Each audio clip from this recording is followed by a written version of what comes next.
네, 하나님 감사합니다. 이렇게 오늘 이렇게 초대교회사 스터디 모임으로 함께 해주시면 너무나 감사합니다. 하나님의 은혜 내려주시고 또 이 자리에 함께하지 못한 우리 목사님에게도 하나님께서 은혜 부어주셔서 우리가 정말 주님의 몸된 교회를 이루어 나가는데 하나님께서 크게 사용하여 주셔서 하나님의 복음을 잘 증거하며 많은 영혼들을 주님께로 인도할 수 있는 귀한 사명을 주께서 부어주시옵소서.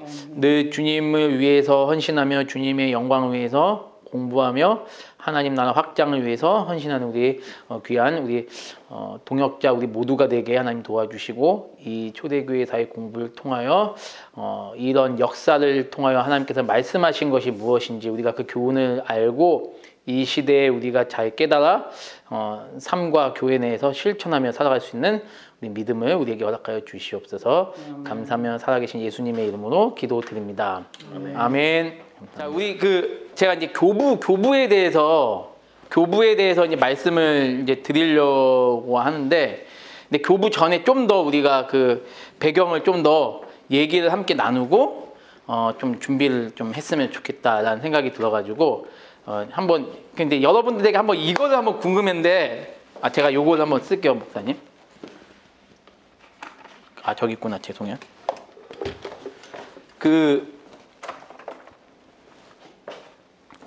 한번 여러분들에게 이거를 일단 여쭤볼게요. 초대 교회에서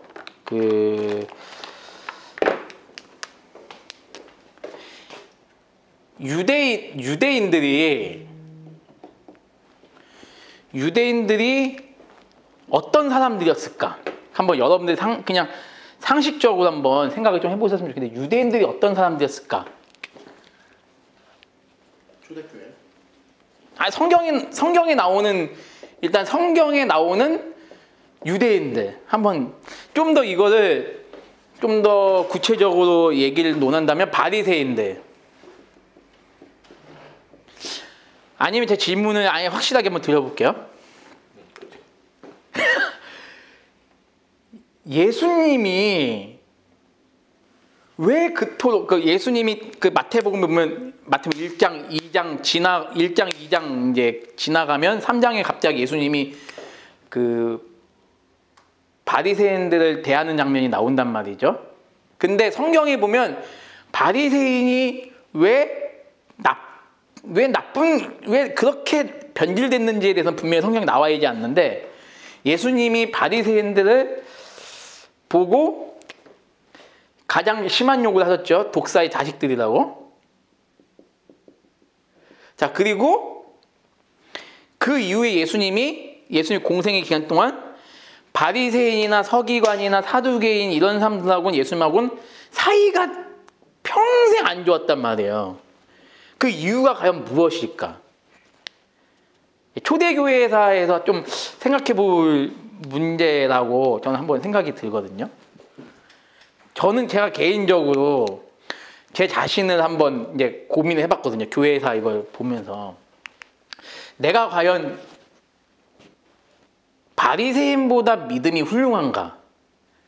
저 같으면 제가 만약에 지금의 나와 바리새인 제가 말씀드린 건 어떤 지금 겉으로 드러나는 걸 이제 말씀하는 거거든요, 여러분한테. 바리새인이 나보다 훨씬 하나님을 더 사랑하는 사람이었지 감히 내가 바리새인에 비할 수 있을까? 열심만 놓고 본다면 그렇죠. 열심만. 그런데 구약에서도 생각해 볼 필요가 있는 것 같아요. 구약이 있고 신약이 있는데 구약의 바리새인과 좋습니다. 그냥 넓게 바리새인, 서기관, 사두개인 다 합쳐서 유대인이라고 얘기를 할게요. 네. 유대인들과 구약의 유대인들은 신약의 유대인하고 다른 게 없잖아요. 개종하지 않은 신약의 유대인이요? 그렇죠. 예수님을 못 박아 죽인 그 유대인들과 근데 제가 혹시 제가 잘못 알고 있으면 여러분이 좀 얘기를 해주세요. 예수님을 못 박아 죽인 유대인들과 구약시대 때 유대인들하고 차이가 없잖아요. 네. 없죠. 그리고 모세가 출애굽을 할 때 인도했던 이스라엘 백성이나 예수님 당시 이스라엘 백성이나 차이점이 없잖아요. 구약시대의 이스라엘 백성들은 율법을 지킴으로 살고 율법을 어기면 죽었잖아요. 예를 들어서 민수기나 레위기에 안식일에 나무를 하다가 돌에 맞아 죽은 사람이 있고 부모를 저주하다가 돌에 맞아 죽은 사람이 있단 말이죠. 민수기에는 부모를 저주하다 돌에 맞아 죽은 사람이 있고 당연히 뭐 그 율법을 다 지키던 이스라엘 백성들인데 구약에서는 이제 그냥 그러니까 지금 목사님께서 강론님께서 구약을 전공하셨으니까 구약의 입장에서 봤을 때 그 이스라엘 백성은 철저히 하나님의 율법을 잘 지켜야 된다라는 것이 구약의 그 모세 오경의 내용이었잖아요. 그러면 그 율법을 알고 있는 당시 예수님 시대의 바리새인이나 이런 유대인들도 그 율법을 지켜갔다는 거죠. 그런데 그 당시에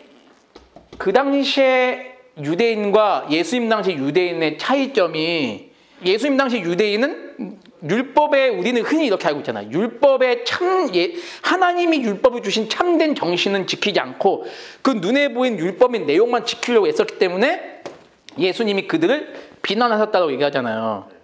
그럼 구약에는 그 율법을 지킨 유대인들이 마음으로도 율법을 지켰다라고 그 증거가 있나요? 강사님? 제가 질문하는 의도가 뭔지는 아시죠? 그거를 한번 의도는 알겠어요. 그럼 한번 똑같다고 하셨고 잠깐만 그러면 보세요. 둘다 잘 마음을 못 지켰다는 거죠. 그러면 한번 볼게요. 예수님 구약 시대 때 그냥 딱 하나 예를 든다면 아까 전에 제가 얘기했던 레위기에 안식일에 나무를 하다가 끌려왔잖아요. 그러니까 하나님이 그를 돌로 치라서 하나님이 돌로 치라서 돌로 쳐 죽였잖아요. 율법에 의해서. 네. 그러면 만약에 예수님이었다면 바리새인들이 성경에는 물론 그런 건 없지만 바리새인들이 예수님이 시험하기 위해서 안식일에 나무 한 자를 데리고 왔다. 그러면 그 예수님은 어떻게 하셨을까? 분명히 가늠한 자를 용서하신 것처럼 가늠한 여인을 용서하신 것처럼 예수님이 그 사람에게도 분명히 이렇게 얘기하시지 않았을까요? 너희 중에 죄 없는 자가 돌로 치라. 그래 그게 질문이구나. 그런데 저는 궁금한 게 뭐냐면 이제 구약을 하셨으니까 진짜 그 너희 중에 가늠한 여인을 놓고 죄 없는 자가 이 여인에게 돌로 치라고 말씀하신 그 예수님이 구약 시대 때 그 나무하다가 안식일에 걸린 사람 돌로 치라고 말씀하신 그 예수님이시잖아요. 하나님이시잖아요. 이걸 그럼 어떻게 얘기를 해야 될까? 전 이게 일단 초대교사면서 이거를 좀 한번 이거를 조직신학으로 이거를 설명이 되나요, 강사님, 목사님? 어쨌든 분명히 똑같은 하나님이 그러면 이제 말씀을 들어보니까 이 사람들이 만약에 오히려 구약 시대 모세 그런 걸로 갔으면 오히려 이 사람들은 당연히 이 사람들도 돌에 맞아야지. 돌 맞아야 될 사람들일 수 있다는 거잖아. 그렇죠. 아니죠. 돌은 안 맞을 수 있죠. 돌은 안 맞을 수 있어요. 형식적으로 지키니까. 그렇죠. 근데 예수님께서 그러니까 구약에서 하나님이 말씀하시고자 하는 것도 형식적인 완성을 이야기하고자 하는 바가 아니잖아요. 그쵸. 예수님 하나님께서 율법을 주신 이유가 있는데 그 율법에 말하고 있는 바가 뭐냐는 거죠. 하나님을 사랑하라는 그 사랑의 방법들로 율법이 우리에게 주어진 거잖아요. 방법들로 주어진 거지 그 방법들이 원소스는 결국은 하나님을 사랑하고 하나님만을 바라보라 이거잖아요. 네네. 그러니까 우상 숭배하면 돌 맞아 죽는 게 당연히 그런 이유고 안식일에 안식을 해야 되는데 안식하지 못하는 자들을 돌로 쳐 죽인 이유가 결국은 안식하지 않은 이유가 뭐예요? 하나님보다 다른 것을 더 사랑했기 때문에 그걸 행한다고. 그래서 결국은 실제로 바리새인은 안 지켰어요, 안식일. 네네. 지금 얘기를 들어보니까 제가 이 질문을 왜 던져봤냐면 일단 저도 이제 정답을 안 거고 이 목사님도 그 인정하신 거죠. 정답이 안 죠. 우리들의 생각이죠. 근데 그 생각인데 제가 볼 때 지금 여기서 여러분이 해주신 말씀이 최고의 답인 것 같아요. 아니에요. 왜냐면 이거를 초대교회사 배경을 준비하면서 제가 이게 갑자기 생각이 났거든요. 이 생각이. 과연 이걸 어떻게 설명해야 될까? 사족을 하나 여기 달아낼까요? 그래서 저 개인적으로 초대교회 그러니까 예수님 제자들 이거 있잖아요. 네네. 이거 할 때 물론 교회 따라서 조금 그렇긴 한데 중간기가 그러니까 포로기에서 중간기로 넘어가는 과정 마카병령이라든지 뭐 이런 부분 있잖아요. 유세비우스에서 나와 있는 왜냐면 그거를 해결하지 그거를 조금 먼저 배경지식으로 설명해 주시면 초대교회 당시에 유대인하고 이제 기독교인하고의 갈등이나 이런 부분들이 조금 쉽게 설명될 수 있어요. 그러니까 결국에는 제가 그거는 제가 약간밖에 잘 모르는데 네네. 일단은 그거는 이제 그럼 다음 강의하자 그 부분. 잘 몰라요. 그걸 대충은 알긴 아는데 거기서 이제 70인역 성경이 나오고 다 나오거든요. 거기서 지금 말씀하신 데서 뭐 사해사본도 이제 사해사본이 예수님 전에 이미 다 나온 그 발굴 시기 내용이 근데 그런 거를 다 얘기는 제가 해드리는데 근데 제가 지금 이 얘기를 좀 드린 이유가 뭐냐면 그러니까 여러분 그거 유대인 크리스찬이 있어요. 크리스찬주. 네. 유대인 크리스찬이 있는데 그 다음에 이방인 크리스찬이 있거든요. 이거를 우리 사람들에 대해서 알려면 지금 이 질문에 대해서도 한번 생각해 볼 필요가 있겠다라는 생각이 들어서 갑자기 그 생각이 들더라고요. 예수님은 그때 제가 말씀드렸잖아요. 예수님이 죽으신 이유는 이 유대인들에게 있어서 이 바리새인들에게 있어서 예수님이 이단자였단 말이죠. 모세 율법을 지키지 않고 그러니까 유대인들 봤을 땐 예수님이 이단이에요. 완전히. 왜 너가 그렇게 얘기한 네가 정말 참된 선지자인데 어떻게 네가 모세 율법을 지키지 않느냐. 그 너가 하나님이라고? 너가 메시아라고?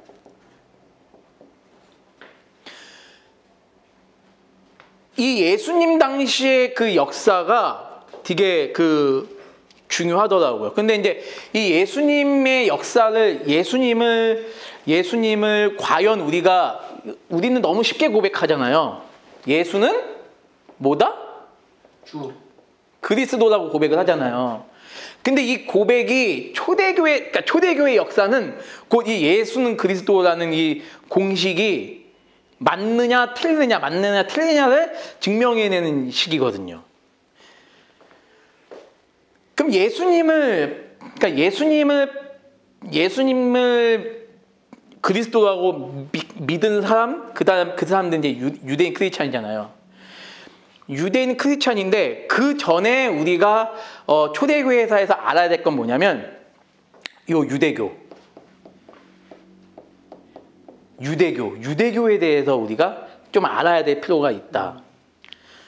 근데 유대교랑 우리 기독교랑 같은 점이 분명히 있어요. 그렇죠? 믿음의 조상을 아브라함으로 믿고 아브라함과 이삭과 야곱의 하나님을 믿어요. 그렇잖아요. 그러니까 이제 이렇게 보시면 될 것 같아요. 초대교회사에서 유대교회와 기독교는 초창기 유대교와 기독교는 구분되질 않아요. 구분되질 않다가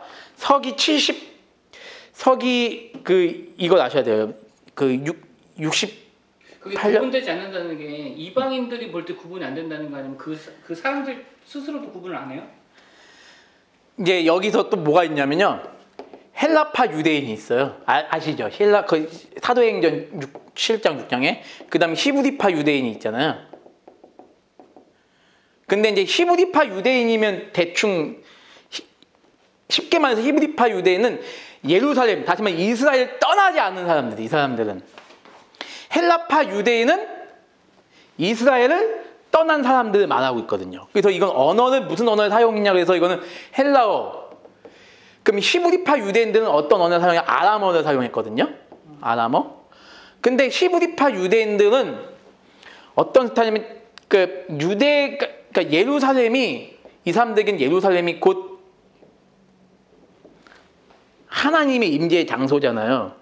이 사람들이 이 예루살렘을 끝까지 붙들고 살려고 했던 사람들이고, 헬라파는 흩어져서 이스라엘 바깥으로 살던 유대인들인데, 원래 유대교라고 했을 때는요, 요 히브리파 사람들 얘기하고 있거든요.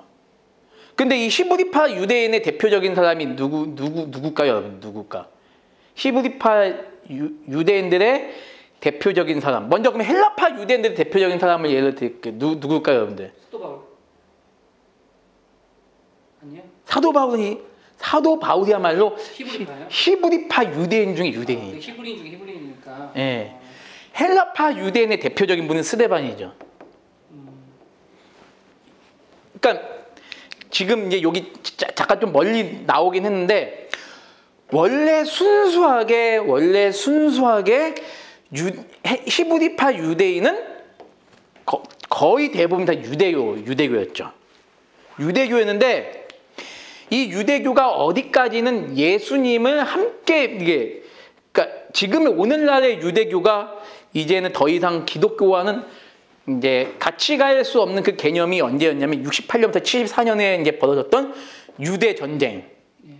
이 유대 전쟁을 계기로 더 이상 유대교와 기독교는 같이 갈 수 없는 이제 상황이 돼버린 거죠. 그러니까 왜 결국에는 뭐예요? 예수님을 그리스도를 믿느냐 믿지 않느냐.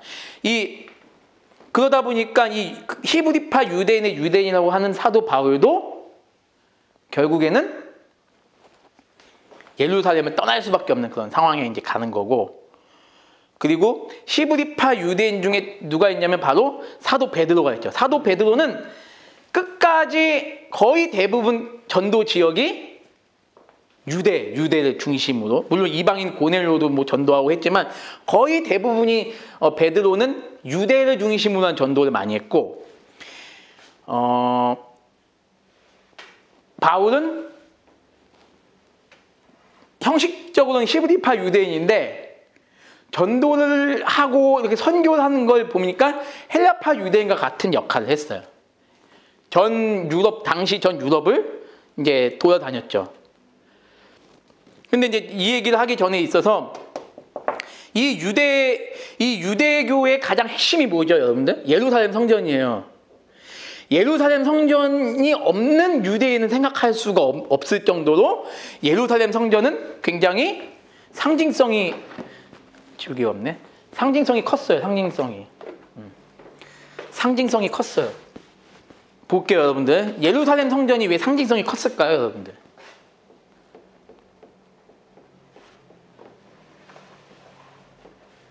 왜 상징성이 컸을까요, 여기가?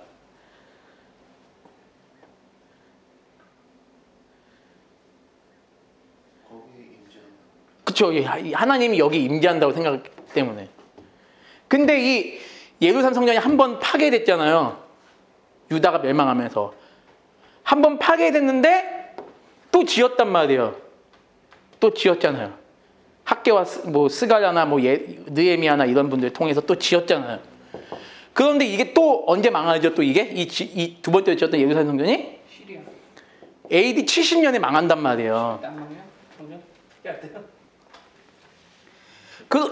그러면 이때 망할 때 끝까지 망하는 차원에서도 이 예루살렘 떠나지 않은 사람들이 있단 말이에요. 물론 소수지만 그 사람들이 이제 어떤 사람들로 이제 되냐면, 그 사람들이 이제 결국에는 역사적으로 봤을 때 그 사람들이 그 히브리파 유대인이 돼요.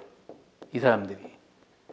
그런데 나중에 결국에는 이 사람들 다 떠나요. 다 떠나고 결국에는 예루살렘 성전이 이제 AD 70년에 이제 망하면서 거의 대부분의 유대인들이 다 이제 디아스포라가 되는 거예요. 원래 이제 디아스포라고 했을 때는 원래는 엄밀히 따지면 이 처음에 예루살렘 성전이 이제 망할 때 이제 1차 디아스포라라고 얘기를 하는데, 지금 교회사에서 봤을 때, 일반적으로 교회사에서 봤을 때 디아스포라라고 할 때는 이 AD 70년 예루살렘 성전의 함락을 이제 디아스포라라고 얘기를 많이 하죠. 이 디아스포라 때 이제 헬라파 유대인들의 활약이 이제 보이기 시작하는 거죠. 어떤 활약이요? 선교. 그러니까 이 예루살렘 성 유대교 선교요?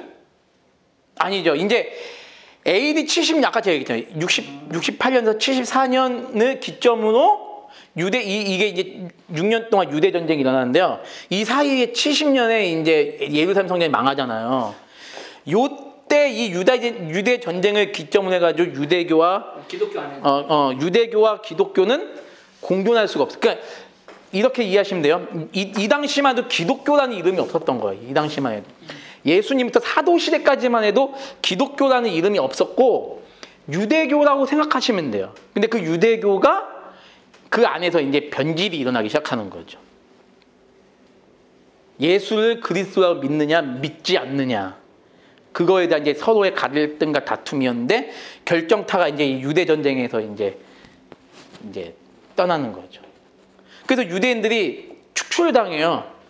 이 예루살렘 성전에서 축출당하고 여기가 이제 로마가 이제 다스리기 시작하죠. 한 60년 정도 지나서 서기 132년에 유대인들이 예루살렘 성전을 탈환하자라는 그런 계획을 가지고 전쟁을 선포하죠. 그래서 다시 예루살렘을 쳐들어가요. 우리가 이 서기 132년 근데 이 전쟁에서 패해요. 유대인들이.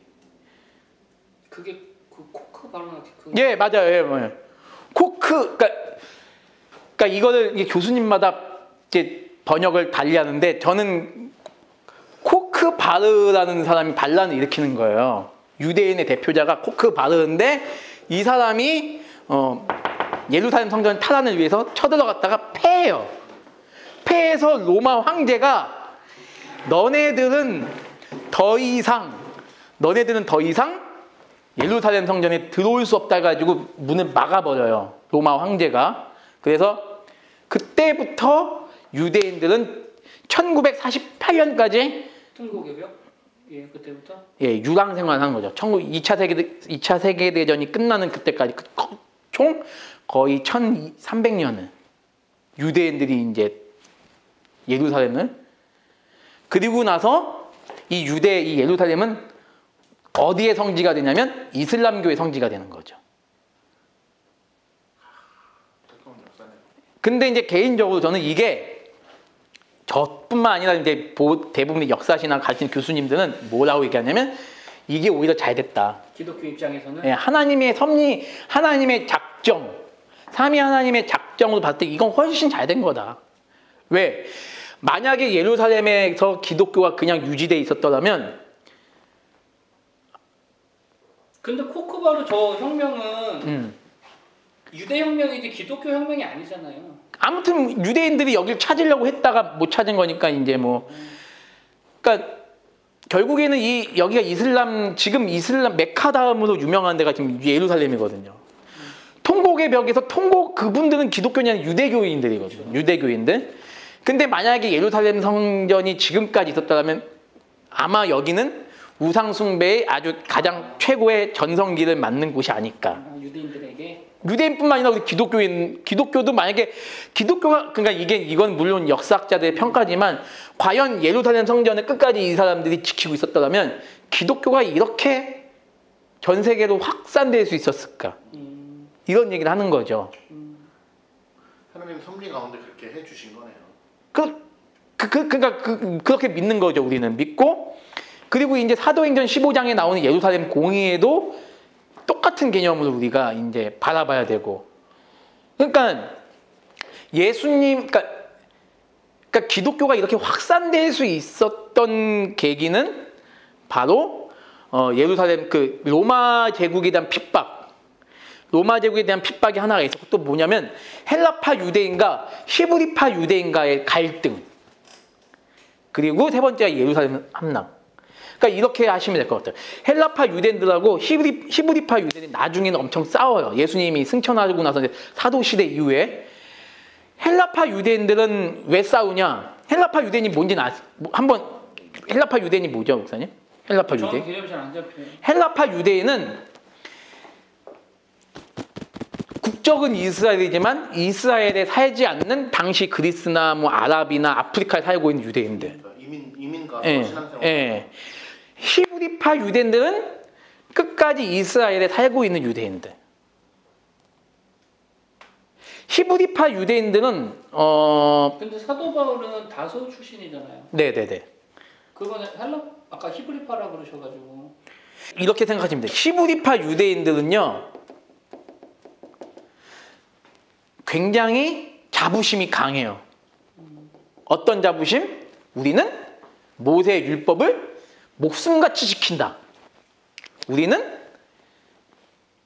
예루살렘 성전을 지은 유다 지파, 레위 지파의 우리는 후손들이다. 이거에 대한 자부심이 되게 강해요. 그런데 헬라파 유대인들은 그러니까 헬라파는 그 조상들 때로부터 그 조금 뭐라 그럴까? 쉽게 말해서 불순물이 섞인 유대인들이에요. 정확히 어떤 걸 기준으로 구분되는지 설명을 한번 더 해주세요. 그러니까 여기서 이제 아까 전에 말씀드렸던 언어는 상관없어요? 언어요? 당연히 언어는 히브리파는 아까 전에 말씀드렸죠. 히브리파는 아람어, 헬라파 유대인들은 헬라어, 그리스어 이거를 주로 많이 사용을 했죠. 그런데 중요한 건 뭐냐면 헬라파나 히브리파나 유대인들의 공통적인 세계관은 같았고 문화나 어떤 그런 건 같았는데 되게 피곤해 보이시네. 언어의 장벽은 분명히 서로 달랐다. 근데 이제 헬라파 유대인들은 그 예수님의 12제자들은 다 히브리파예요? 예수님의 12제자들은 거의 다 헬라파로 봐야죠. 헬라파라고요? 예. 그러니까 이게 참 이해 못하는 건가? 이게 안 되는데 갑자기? 이게 왜 이러냐면 여러분 한번 물어볼게요. 아니 근데 예수님 만났을 때 다 유대 지역에 있지 않았어요? 근데 그 유대가 그러니까 아까 전에 우리 강도사님 말씀하신 대로 신구약 중간기 역사를 바라보면요. 좀 우리가 좀 새롭게 알아야 될 지식이 있는데 그 예루살렘 성전이라고 했을 때 예. 아 갈릴리 출신들이라서 그런가? 그렇죠. 갈릴리 출신들은요, 목사님. 히브리파가 아니에요? 그러니까 이게 참 웃긴 게 뭐냐면 엄밀히 말하면 이스라엘 자체는 히브리파라고 봐야죠. 봐야 되는데 이게 역사적으로 이게 그 북왕국과 남왕국이 나눠지잖아요, 목사님. 예. 북왕국을 우리는 뭐라 하죠? 사마리아 왕국이라고 그러고 남쪽은 남유다라고 그러잖아요. 대개 이제 남유다의 그 계통을 우리는 뭐라 하냐면 히브리파라고 보시면 될 것 같아요. 아니 사마리아인이랑 헬라파 유대인이랑 엄연히 다른 거잖아요. 다른데 역사에서는 이 사람들 그 사마리아인들 아시죠? 네. 사마리아인들을 왜 유대인들이 왜 배척했는지 아시죠, 목사님? 피가 다르니까. 아니죠. 사마리아인들의 피가 그거는 아니에요. 아니에요? 네, 그거 아니야. 종교적 의식에 있어서 사마리아인들은 여로보암 때 이미 사마리아인들은 예루살렘 성전에 올 수가 없는 거예요. 그치. 그런 후손들의 대부분이 헬라파 유대인이라고 보는 거죠, 역사에서는. 약간 예루살렘 성전에 직접적으로 오느냐. 그렇죠. 예루살렘 성전을 끝까지 지킨 이 히브리파 유대인들은 가장 큰 자부심을 가지고 있던 사람들이죠. 무슨 말인지 근데 이게 지금 역사적으로 볼 때 굉장히 중요한 문제나. 아니 헬라파 유대인도 유다 지파잖아요. 사마리아인이 아니잖아. 유다 지파잖아요, 혈통은. 누가요? 헬라파 유대인들도 유다 지파잖아요. 그러니까 그게 어떻게 되는 거냐면 그게 피가 섞인 그러니까 그게 뭐냐면 참 이게 어렵네. 나만 이해 못하나? 나만 그래요? 그러니까 쉽게 말하면 아니 근데 왜 그래요? 유다 왕국과 북이스라엘하고의 차이점이에요, 결국에는. 그것도 사마리아랑은 또 다르다면서요. 사마리아가 북이스라엘이잖아요. 그렇죠. 남유다가 유대 왕국이고. 예. 그리고 남유다가 586년에 더 늦게 망해 한 200년 늦게 망해. 흩어지면서 헬라 지역 나중에 그게 헬라파 유대인이 되는 거 아니에요? 그 남아있던 유대인들이 후손들이 히브리파가 되는 게 아니고? 그러니까 이게 저는 그렇게 생각하고는 있는데 헬라파 유대인들은 확실한 건 뭐냐면 이미 그 땅을 떠나 있는 사람들을 지금 얘기하고 있거든요. 예루살렘. 예, 예루살렘을 떠나는 유대인들을 얘기하고 있는 거고 예루살렘. 히브리파 유대인은 예루살렘은 끝까지 쉽게 말로 그러면 히브리파 유대인들은 거의 대부분 바리새파나요? 바리새인들은 이거에 대한 자부심이 강하죠. 그러니까 사도 바울도 나는 히브리인 중에 히브리인이요. 첫 마디가 그냥 나는 히브리인 중에 히브리인이다. 사도 바울 근데 예루살렘 바리새파는 아니라고 생각하지 않습니까? 왜냐하면 바리새파 중에서 그리스도교로 개종한 사람이 있을까요?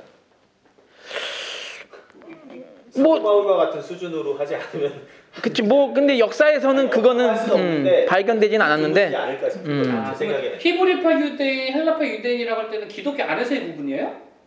그렇죠. 기독교인들도 있고 근데 기독교인들도 있고 유대인들도 있는 거예요. 유대교를 믿는 사람들도 있는 거예요. 유대인 자체를 얘기하는 거죠? 예, 유대교 자체를 얘기하는 거예요. 대충은 이해할 것 같아요. 대충 근데 이게 솔직히 근데 AD 70년부터 이제 바뀐다고? 그치 이 안에서 이제 조금씩 이제 솔직히 보세요 목사님 언제부터 기독교와 유대교의 갈등이 있었냐 이거는요 몰라요. 그거는 모르는데 확실한 거는 이 전쟁 이후에 유대교와 기독교는 더 이상 함께 갈 수 없게 됐죠. 그런데 이제 저는 개인적으로 베드로는 그러니까 흔히 이렇게 얘기하잖아요. 칼빈이나 루터가 천주교에서 나오기 위해서 종교개혁을 한 건 아니잖아요. 네. 마찬가지로 바울이나 베드로가 과연 기독교를 세우기 위해서 유대교로 나왔을까? 그건 아닐 거라는 거죠. 유대교가 정말 예수님을 하나님을 믿고 그렇죠. 그러한 상황으로 간다면 아마 유대교랑 기독교가 나눠지지는 않았지 않았을까? 아니죠. 왜냐하면 유대교랑 기독교랑 근본적인 차이가 예수를 크리스토스라고 보느냐 안 보느냐의 차이잖아요. 그러니까 그거를 만약에 인정했다면 그러니까 유대교인들이 하나님을 정말 더 잘 아무리 율법적으로 자기들이 말한 그 율법적으로 잘 믿는다고 했으면 그것은 곧 우리 논리적으로 봤을 때 예수를 크리스토스라고 고백을 해야죠. 왜냐하면 신약에서 대부분 다 얘기하는 게 새 언약, 새 율법을 이야기하는 것은 결국은 크리스토스라고 고백하는 자들이 그러니까 예수 그리스도를 왕으로 기름 부음 받은 자로 고백하는 자들이 그의 통치, 그 영향, 그 통치를 받는 자들이잖아요. 그러니까 그 통치, 그 율법, 그 새 언약을 받는 자들이 그 언약대로 사는 자들이 결국은 하나님의 백성이 되는 거잖아요. 근데 유대교인들은 결국은 크리스토스라고 고백하지 않는 거예요. 그러니까 예수님을 십자가에 못 박아 죽였고 그 이후에도 예수님을 믿는 자들에게 당연히 참남하다고 이야기하면서 신성 모독의 죄로 그들을 죽였겠죠. 박해하고. 그렇죠. 그러니까 절대 그거는 제가 생각했을 때는 전혀 다르죠. 그러니까 바울과 베드로가 그러니까 유대교인들이 율법을 아무리 정확하게 철두철미하게 잘 지킨다고 한들 그들이 기독교하고 유대교하고 구분이 그렇게 안 지어질 수 없지 않을까. 말씀하신 것은 그렇게 철두철미하게 지내면 유대교랑 기독교가 분리되지 않았을 수도 있다는 걸 말씀하셨는데 그거는 그 논점하고는 다를 거다. 네. 왜냐하면 요는 써놓으신 예수는 그리스도라고 고백하는 거잖아요. 아니 그러니까 그 말씀은 네. 사도 바울이나 베드로나 네. 그런 사람들이 자신의 동족들이 네. 자신들과 같이 그렇게 돌이키기를 바라는 심정으로 네. 했을 것이다. 그 얘기.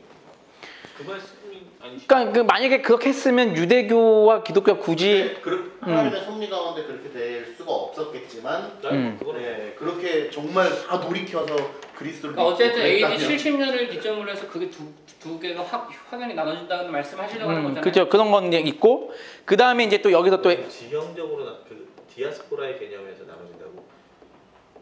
유대교랑 기독교도 그때 나눠졌다고 하는 거 아니에요? 유대교랑 기독교가 더 이상 함께 공존할 수 없는 시기가 이제 그 70 AD 보통 학자들이 AD 73년 이건 그때쯤. 정론이잖아요. 예? 정론이잖아요. 예, 이게 AD 73년으로 지금 보고 있죠. 그러니까 그렇게 함께 공존할 수 없는 게 결국은 예루살렘 자체가 무너졌기 때문에 그 마사다 항전이 끝나잖아요. 13년, 그쵸. 14년에 예. 마사다 항전이 끝나면서 결국은 이제 유대인들이 모두 예루살렘 땅에서 축출되니까 그쵸. 유대교인이든 기독교인이든 예루살렘 안에 있는 히브리인들은 모두 다 축출돼 버리잖아요. 그렇죠. 어디로 뭐 끌려가든 아니면 공동 집단 시설을 만들어서 그쪽에 갔다가 이주시키든 해가지고 그러니까 공존할 수 없는 거. 그러니까 거의 AD 70년 이후부터 1948년까지는 유대인들은 거의 디아스포라다. 예, 이제 나라 없는 민족이 돼버린 거죠. 1948년까지. 네. 그러니까 굉장히 불행한 역사를 갖고 있는 거죠. 근데 이거는 이방인 기독교와 유대인 기독교가 이제 있는데 여기 이걸 잘 보세요. 이제 여기를. 네네. 자, 이방인 기독교의 핵심은 뭐냐면 그러니까 사도 바울이 핵심은 뭐죠? 이방인 기독교인들에게 뭘 얘기하죠? 할례를 안 받아도 된다. 네. 그리고 또 뭐가 있죠, 여러분들? 이방인 기독교 선교에 있어서 중요한 게 선교에서 중요한 거? 예. 저거죠. 이방 선교에서 중요한 거? 구원의 확대성. 구원의 확대성. 이방인 선교의 성령 얘기하는 거야. 성령. 중요한 거? 아니야. 이전에는 지역적인 구원의 대상이. 유대인 사도, 자 보세요. 베드로는 보통 유대인의 사도라고 얘기를 하고 그 바울은 보통 그 이방인의 사도라고 얘기하잖아요. 네. 예.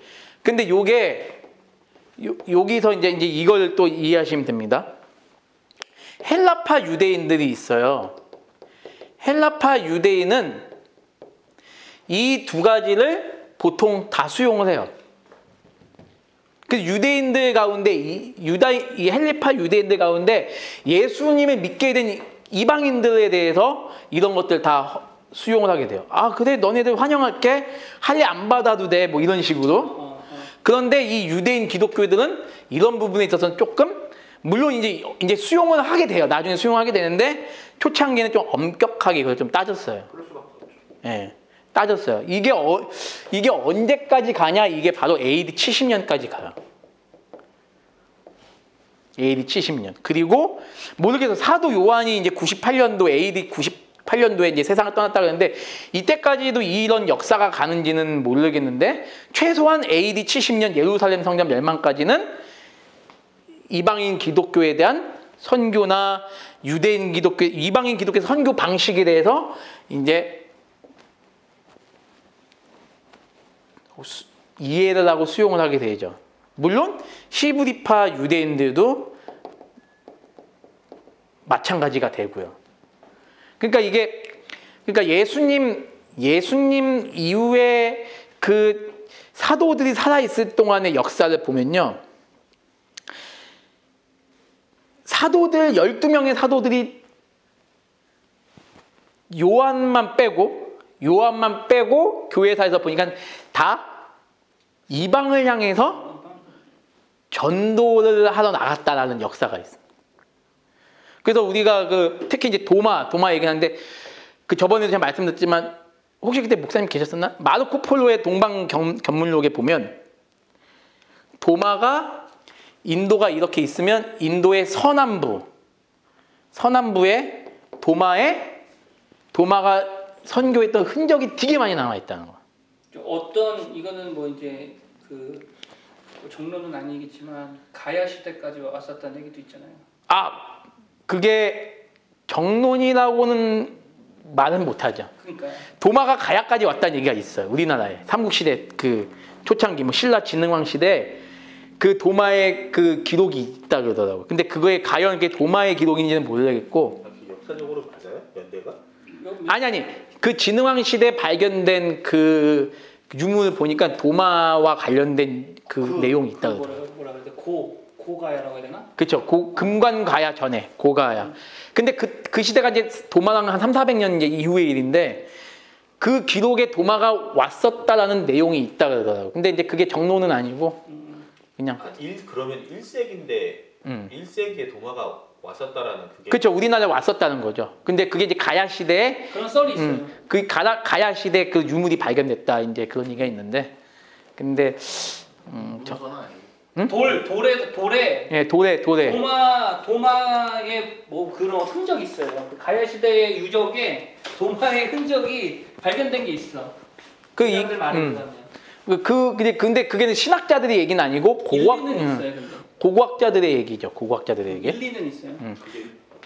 근데 나는 이런 걸 볼 때 이런 거를 뭐 역사적으로 믿는 건 아니지만 믿음의 대상은 아니지만 그래 나 이런 얘기를 들을 때마다 늘 그런 사람들이 질문이 많잖아요. 삼국시대는 복음이 없었는데 예수님을 몰랐는데 뭐 어떻게 다 유기자가 될 수 있느냐 이런 질문들을 많이 하잖아요. 그래서 나는 그런 질문을 들을 때마다 그 복음이 전해지지 않았다라고 하는 규정을 우리가 하면 안 된다라고 저는 생각을 해요. 맞아요. 그래서 아니 이런 썰도 있기 때문에 단정지을 수 없다라고 얘기해서 하나님의 그 복음 전파의 역사를 그 1세기 때 것을 우리가 너무 단정지어서 우리나라 한반도에는 복음이 안 왔기 때문에 이렇게 단정지으면은 그것도 위험하죠. 근데 이건 초대교에서 다 논할 주제는 아닌데 한번 얘기해 보시죠. 예, 한번. 아니 한번 얘기해 보세요. 예. 이게 사실상 쉽지 않아요. 쉽지 않아요. 그 당시 항법술이라든지 왜냐면 그 당시에 뭐 바울이 3차까지 여행을 다니고 로마까지 다니고 막 했을 때도 기독교 활동하고 다녔잖아요. 그 당시에 항해술 자체로 그 지역에서 한국의 고가야까지 왔다라는 그러면 그 중간 어디에도 중국에서도 뭐 발견돼요? 아 중국 역사는 또 이제 네스토리우스도 또 들어가야죠. 그러니까요. 근데 네스토리우스도 벌써 2세기잖아요. 네스토리우스 300년대. 300년대. 예. 300년대니까 벌써 4세기잖아요. 그러면. 예. 그러니까 이게 말이 안 되는. 그러니까 중국에서 네스토리우스는 4세기에 발견되는데 그 고가야 시대 때 500년대로 알고 500년대 아닌가요? 4세기인가요? 500년대니까 4세기네. 500년대니까. 500년 되면 6세기. 6세기? 300년대니까 아, 4세기잖아요. 중국에서 그게 그때 발견된다? 아니 저는 모르겠는데 네스토리우스가 만약에 그러면 네스토리우스가 지금 1세기 사람이 아니잖아요. 제가 알기로는 3세기인가 4세기 사람인데 네네. 정확히 저도 잘 모르겠. 3세기 300 몇십 년이니까 4세기 사람인데 그러면 고가야에서 만약에 도마의 흔적이 발견됐다 그러면 도마는 1세기 사람이란 말이에요. 그쵸. 그러면 원산지가 중국보다 원산지가 우리가 더 빠른 거 아니에요? 아니 나는 그거를 그쵸, 뭐 그럴 수 아니고 아니 그러니까 사실상 그게 가능성은 없진 않죠. 가능성이 없지 않다라고 보는 게 긍정적인 게 아니라 원래 그런 거면 정확한 그게 팩트가 아닌데 그거를 가능성을 주면 안 되는 거예요. 그러니까 역사학자들, 고고학자들은 이제 그렇게 얘기를 하고 있는데 네. 예를 들면 이제 뭐 일설이다 이럴 정도는 우리가 논할 수 있지. 불국사에도 야사? 야사는 나는 하나님의 전능성의 관점에서 그냥 너무 그때 복음이 안 좋았어. 그런 라고, 의견이 있더라. 이 정도 선에서 우리가 그러니까 예를 들면 불국사에 이렇게 이제 이렇게 가람이 이렇게 있으면 불국사에서 여기를 이렇게 딱 여기를 이쪽을 이제 안 보이니까 제가 여기 그림 그릴게요. 이렇게 해가지고 이게 기와장이 이렇게 돼 있잖아요. 이게 그 절 같은데 가면. 근데 여기 보면 이제 그게 불국사에서 그게 발견이 됐다는 게 뭐냐면 여기 이렇게 어떤 여성의 모습이 이렇게 있다라는 거예요. 어떤 여성의 모임이 발견됐고 여기에 십자가가 이렇게 발견이 됐대요. 근데 그게 뭐 얘기하는 거예요? 불국사에 있는 그 기와장 같은 성모 마리아 상과 그 십자가의 형의 그 원래 뭐 그 얘기하는 거지? 아니 뭐 다른 거. 불국사에 이런 예수님이나 아니, 성모 마리아나 십자가 형이 발견됐다. 네. 그렇게 얘기를 하죠. 그게 언제냐면 이게 불국사가 서기 775년에 지어진 건데 이 당시에 이게 발견됐다 그러면 고고학자들이 어떤 얘기하냐면 적어도 신라 시대 때는 기독교가 들어왔지 않았느냐. 그리고 땅 속에서도 그 불국사의 땅 속에서도 그런 십자가가 발견됐다 그러더라고요. 그 십자가에 누가 달려 있는. 그러니까 이제 고고학자들이 누가 달려 있는 십자가 발견. 이거는 이게 남아 있어요 지금? 저희는 직접 못 봤는데 아니 그게 있나 봐요. 사진이나 뭐 이런 게 있는 거예요? 인터넷에 그게 있나요? 모르겠어요. 그게 한번 가야로 이거 있잖아. 이런 게 있어요. 이거는 여기 거의 가야 전문이잖아요. 시대 여기 이거는 대부분 그 얘기하고 있죠. 예. 이런 식의 이거 뭘로 검색한 거예요? 그냥 도마 가야 쓰면 되게 어떻게 많이 예전에 많이 강의도 하고 막 그랬고. 어쨌든 그냥 뭐 일각에서 이런 얘기도 있다 정도. 연구해볼 그 고고학 그쵸. 근데 요거는 우리나라의 그 신학계에서는 제가 원래는 THM 할 때 논문을 경교를 한번 쓰려다가 이은선 교수님이나 강경 교수님, 이종정 교수님 하신 말씀이 자료가 없어서 힘들 거다. 이거는 자료가 없이 내 논리론만 쓸 수는 없으니까. 그래서 아마 힘들 것 같아가지고 말자 그랬죠. 뭐. 그래서 이제 다른 걸 돌렸는데 앞으로 기대하겠습니다. 근데 모르겠어. 이게 이제 중국에 좀 가면 안 돼요? 중국에 가서 중국에 가서 안 돼요? 이거는 전혀 그런 주장이 아니라는 내용인데요. 아니, 그 사람은 이제 반박한 거고 반박한 똑같은 자료를 가지고 그 주장을 했다는 거지. 근데 이 사람은 이렇게 주장을 하는데 사실 뭐 일단도 반박하는 거고.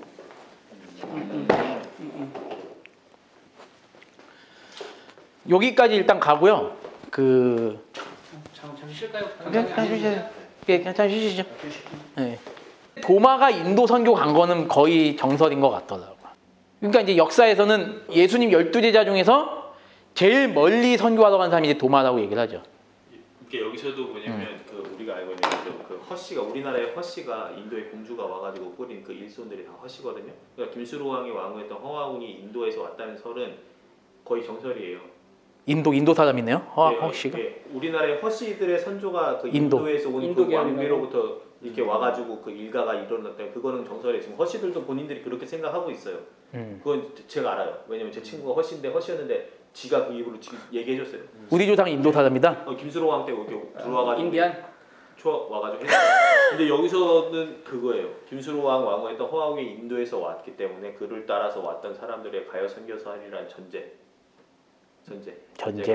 그러니까 AD 70년 이후에 유대인 기독교가 두 파로 또 나눠져요. 첫 번째는 율법주의적 유대인 기독교. AD 70년 이후에 정확하게 말하면 유대전쟁 이후 그러니까 74년이라 할게요. 율법주의적 기독교. 근데 이 율법주의 기독교가 또 두 개로 또 나눠져요. 또 하나는 나사렛파 유대인 기독교.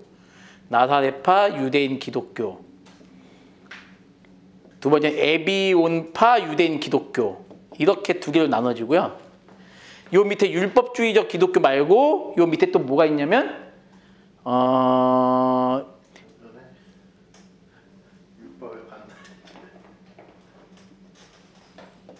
영지주의적 기독교로 나눠요. 영지주의적 기독교.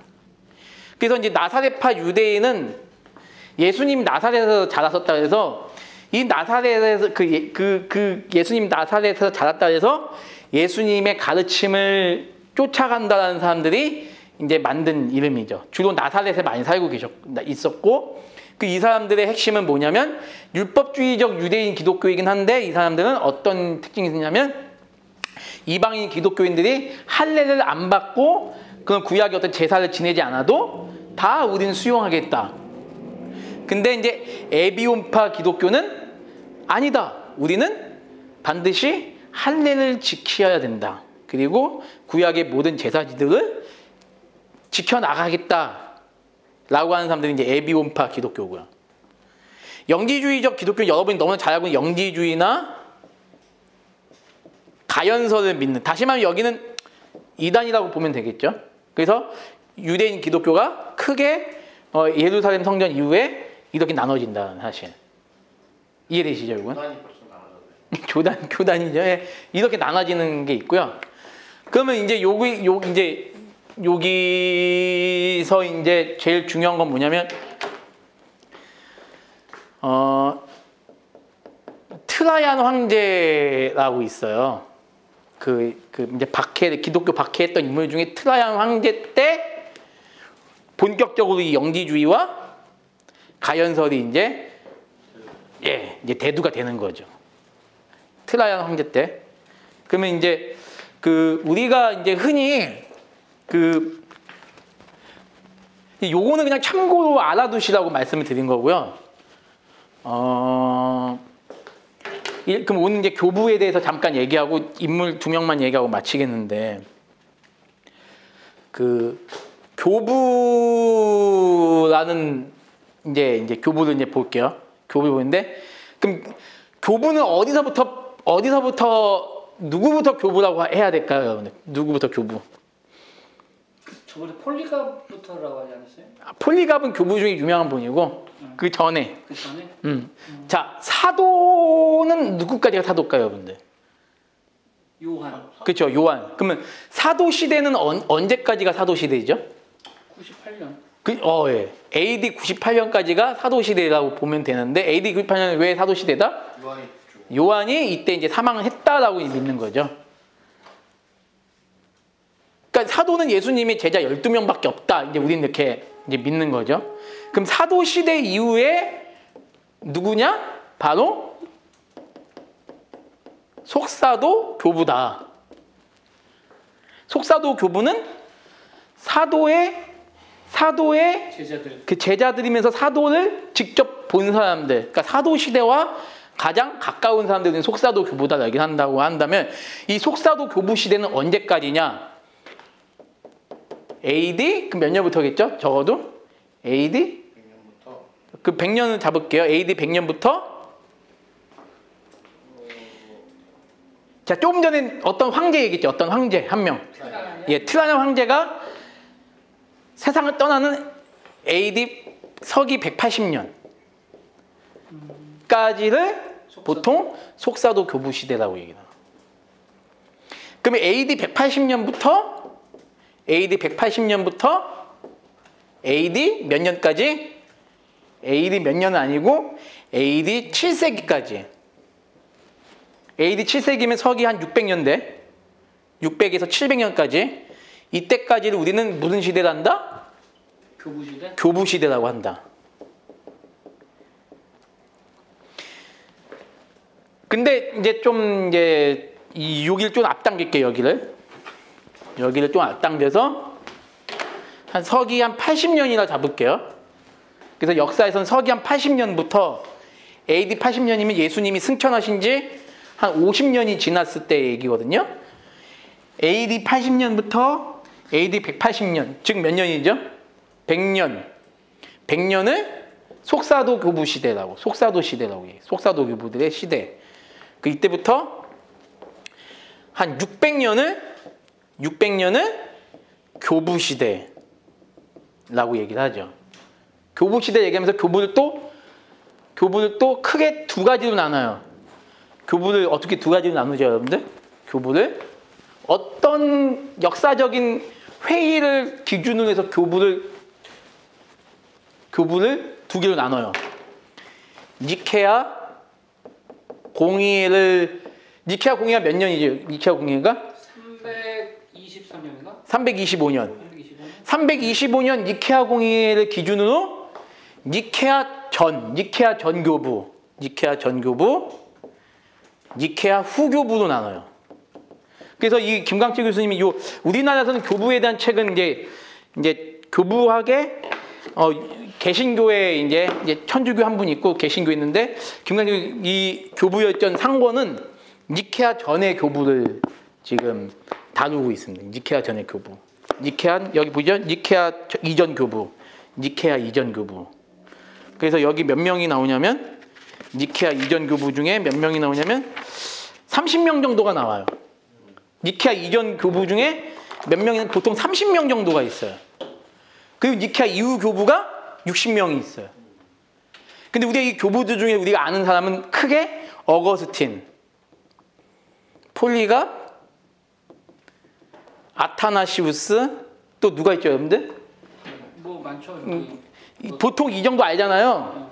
근데 엄밀히 하면 우리가 거의 아는 교부들은 거의 100명 가까이 되는 거예요. 그러니까 역사에서 나오는 교부만 거의 100명 정도 되는 거예요. 100명 정도.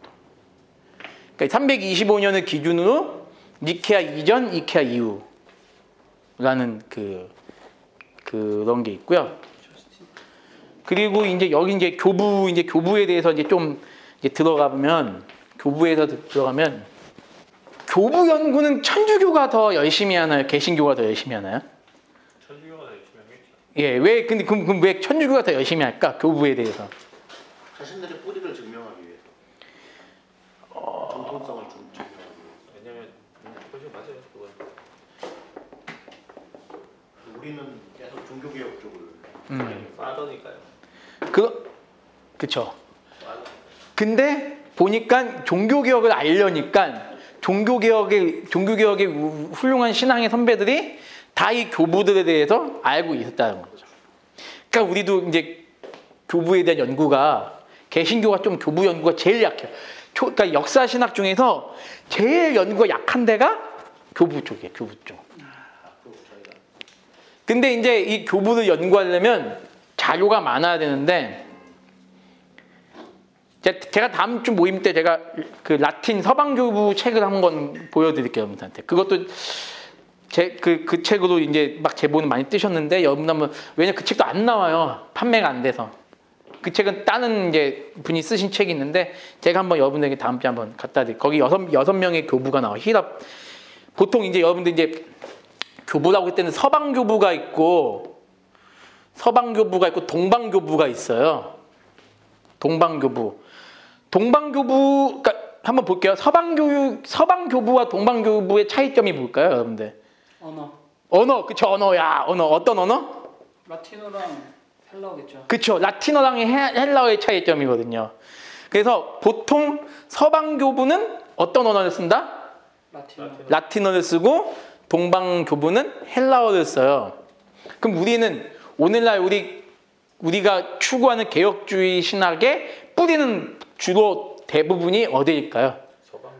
서방 교부예요.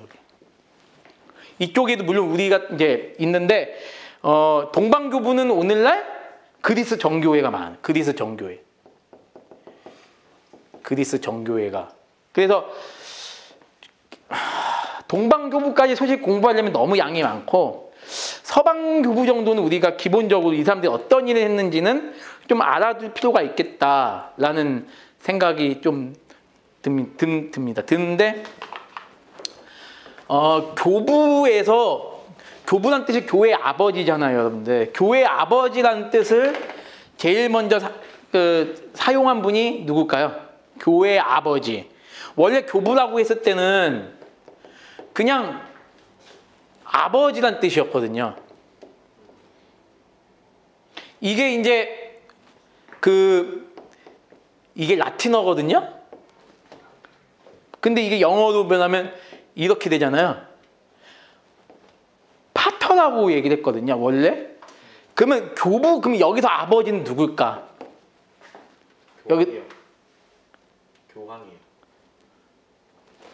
교황이에요, 교황. 근데 중요한 건 뭐냐면 이 교황이 그러니까 이게 오늘날 천주교의 그 교황이지만 원래는 이 교황이 지도자 어떤 작은 교회의 지도자들까지도 초기에는 교황이라고 얘기를 했었거든요. 로마 그 수장이 아니라 원래는. 근데 이 말이 이제 나중에 누구 때 이 말이 그 천주교회의 수장으로 변했냐면 천주교회에서 이 사람은 정말 천주교 신학에서 이 사람은 굉장히 중요한 사람이에요. 교황 그레고리우스 1세. 이 사람이 더 이상 교황이란 말을 니네 쓰지 말아라. 교황이란 말은 누구에게만 써야 된다? 나에게만 써라. 내가 진정한 예수 그리스도의 대리자다. 이때부터 이제 그레고리우스가 왕이 오르는 황제의 자리 교황의 자리 오르는 게 서기 590년이거든요. 이때부터 본격적으로 교황은 로마 천주교의 수장인 거예요. 그 이전에는 그래도 교황하면 교회 지도자들 다 교황이라고 얘기를 했어요. 만약에 옛날식으로 말하면 목사님도 교황이고 강도사님 다 교황이 되는 거예요. 근데 이제 그 교황의 의도가 이제는 없어진 거죠. 근데 이 아버지라는 이름이 누구에서부터 이렇게 적용이 되냐면 예수님 12제자부터 적용이 돼요. 예수님 12제자부터 적용이 되다가 속사도 교부들에게 이것이 이제 되다가 어거스틴에 이르러서 교부는 앞에 수식어가 붙는 거예요. 교회의 아버지다, 이렇게. 어거스틴이 이제 그 말을 하는 거죠. 그 교부라는 이 말을 처음으로 이제 우리 영어식으로 처치 파더라고 번역한 사람이 요세푸스 아시죠? 유대인 전쟁 기록한 요세푸스가 이 말을 영어식으로 처치 파더라고 이제 번역을 이제 하게 된 거고요. 그러니까 교부 이제 이렇게 대충 교부는 이제 이런 개념이라고 보시면 되고, 일단 한번 저번 주 복습을 하나만 해볼게요. 저번 주에 저희가 교부 중에서 저희가 처음 1번 배웠던 분이 누가 있죠?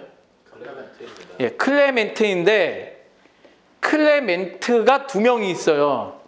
하나는 로마의 클레멘트, 하나는 예, 그렇죠. 알렉산드리아의 클레멘트가 있거든요. 보통 클레멘트라 그러면 요 분을 얘기해요. 요 분을. 저번 주에 안 계셨구나. 로마의 클레멘트나 로마 시대의 그러니까 목사님 계시니까 제가 다시 한번 말씀드릴게요. 자, 왜 로마의 클레멘트라고 했을까? 목사님 아시죠? 네. 한번 설명 한번 해주세요. 클레멘트는 로마 사람이에요. 그런데 로마 시민권자의 중요한 점은 뭐냐면 로마의 박해를 어느 정도, 로마에서 박해당하는 기독교인들을 어느 정도 책임져 줄 수 있는, 커버해 줄 수 있는 사람이 클레멘트였어요. 그래서 로마의 박해 가운데서도 로마에 있는 기독교인들을 잘 이렇게 안전하게 보호해 주었던 역할을 했던 사람이 누구냐면 이 로마의, 그래서 앞에 그냥 클레멘트가 아니라 로마의 클레멘트라고 얘기를 하는데, 이 클레멘트가 얘기했던 크게 네 가지. 첫 번째 뭐라 그랬죠 저번에? 클레멘트 얘기했던 건? 재림은 결코. 그렇죠. 예수님의 재림은 긴박하지 않다. 이 얘기를 처음 했어요. 이 클레멘트가. 더 이상 종말은, 긴박한 종말론을 우리가 따라가면 안 된다. 어떻게 해야 된다? 일상생활을 살아라. 열심히 살아라 그냥. 긴박한 종말론이 아닌 긴박하지 않은 종말론을 처음 얘기한 분이고요. 또 두 번째 뭐냐면 구약은 신약의 기초다. 근데 여기서 말하는 신약은 오늘날에 우리 성경 27권을 왜냐하면 당시 아직 신약 성경이 정경화가 되지 않았기 때문에. 근데 그렇지만 구약은 신약의 기초다. 세 번째 또 뭐가 있죠? 세 번째.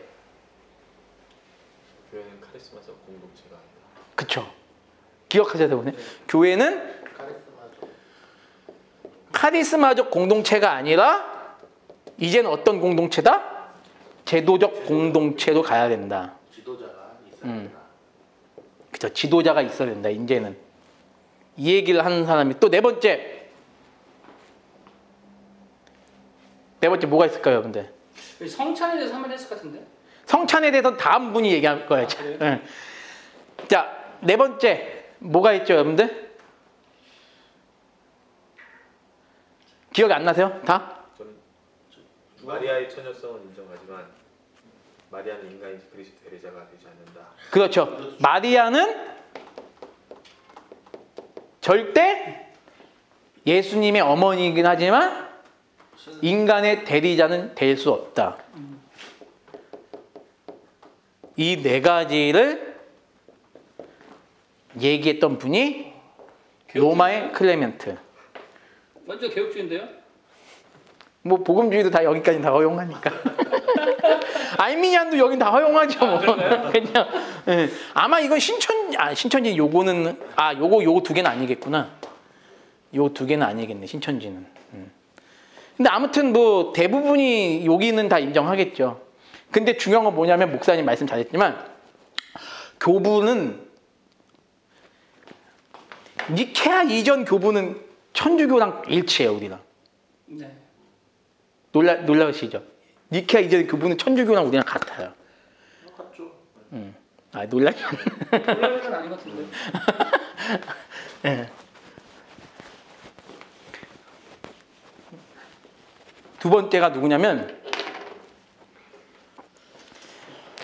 지금 목사님 말씀하신 그분이 누구냐면 이그나티우스입니다. 이그나티우스. 예. 이그나티우스. 오늘 이그나티우스랑 또 다른 거 잠깐 얘기하고 마칠게요. 영어로 이렇게 쓰잖아요. 이 라틴어로. 이게 라틴어인데. 이그나티우스인데 이그나티우스가 어떤 사람이냐? 이 사람은 별명이 이 사람은 용광로예요. 용광로. 왜 용광로일까 이 사람은? 뜨거운 이 사람은 이건 이제 그 당시 어떤 요세푸스의 역사 기록에 나오는 기록에 보면 이그나티우스는 늘 가슴에 불을 달고 살았다. 그 불에 그 사람 가슴만 이렇게 손만 살짝 딘대요. 그죠? 그게 이제 뭐 물론 그게 과장이겠지만 그 정도로 어떤 사람이 하나님에 대한 열정이 뜨거웠던 사람이다. 이그나티우스가 나중에 그러니까 화형을 당하고 화형 당한 그 시체에 또 목을 잘라서 또 이 사람을 또 이렇게 또 매단대요. 근데 불의 사람이구나. 이 사람은 이그나티우스는 어떤 사람이냐면 불의 종류. 이 사람은 순교를 안 당할 수 있었어요. 순교를 안 당할 수 있었고 이 사람은 귀족이에요. 귀족이었고 이 사람은 여러 번 회유를 당했던 인물이에요. 여러 번 회유를 당했던 인물이고 동시에 이 사람은 어디든지 피신 갈 수 있었어요. 근데 귀족이었는데 회유를 거절하고 피신도 안 갔어요. 안 가고 뭘 선택했냐? 이 사람은 순교를 선택했어요. 그럼 이 사람에게서 순교는 뭘까? 이그나티우스에 있어서 순교는 뭐냐면 순교는 하나님이 가장 기뻐하는 예배의 형태다. 그 유명한 말이 뭐냐면 순교는 하나님이 가장 기뻐하시는 예배다. 하나님이 가장 기뻐하시는 예배가 순교다라고 얘기해요. 근데 여러분 이 생각이 동의하세요? 한번 물어볼게요. 제가 여러 세 분한테 저한테도 물어보고 이 사람 귀족이에요. 귀족의 특권은 뭐예요? 귀족의 특권은 오죽하면 황제도 이그나티우스를 설득했어요. 그러니까 쉽게 말하면 이거죠. 왜 예수를 믿으려느냐. 이그나티우스가 굉장히 뛰어난 사람이었나 봐요. 그 당시 로마 제국에서 어떤 이 사람도 그럼 로마. 그쵸. 예. 로마 시민권이 있는지 모르겠어요, 이분은. 근데 아무튼 굉장히 그 당시에서는 가문이 높았던 사람인 것 같아요. 그 끊임없이 회유를 했는데도 불구하고 그리고 그러면 그 황제가 너를 추방하겠다라고 했으면 그냥 로마 제국 떠나도 돼요. 근데 끝까지 로마에 남아서 순교를 당했단 말이에요. 왜냐하면 이 사람이 이런 말을 합니다. 순교의 기회를 내가 마다하는 것은 하나님이 주신 복을 걷어차는 행위다. 그럼 한번 물어볼게요, 여러분들. 순교가 여러분들 같은 경우는 도망갈 수 있는 기회라면 도망가지 않을까요? 도망가고 훗날을 하지 않을까요? 그러니까 이제 역사학자들 중에는 이렇게 얘기하는 분이 있어요. 이그나티우스의 이 순교의 이 정신이 과연 21세기를 살아가는 우리 기독교인들에게도 똑같이 접목해야 되는가? 근데 이분은 물리적인 순교를 얘기해요. 이 이그나티우스가 이 사람에게 가장 본이 된 사람들은 예수님 12제자들이에요. 예수님 12제자는 요셉도 결국엔 거기서 귀양 가서 유배당해서 죽은 게 순교니까 예수님의 12제자들도 다 순교당했는데 우리에도 이런 순교가 가장 큰 복이 아니냐. 그래서 이분은 끝까지 도망 안 가요. 강도사님은 어떻게 생각하세요? 이 부분에 대해서? 과연 이것이 꼭 순교만이 기독교인이 따라갈 모습인가? 저는 저 순교는 하나님이 가장 기뻐하시는 예배다라는 그 말에 굉장히 공감하고 있습니다. 근데 상황적으로 그러니까 이그나티우스가 순교를 선택할 수밖에 없었던 이유는 예수님을 배반한다고. 그러니까 오늘날 현실 속에서 지금 예수님을 배반한다고 목을 잘라 죽일 것이며 불에 태워 죽일 것이며 사자박을 만들 것이며 이러지 않잖아요. 네네. 근데 만약 이그나티우스와 같은 상황에서 오늘날 그러니까 이그나티우스와 같은 상황에서 우리에게 물어본다면 저는 어떤 선택을 할지는 모르겠어요. 어떤 선택을 할지는 모르겠으나 저 말에는 공감합니다. 저도 이그나티우스의 상황은 잘 모르겠지만 저도 어떻게 할지 모르겠지만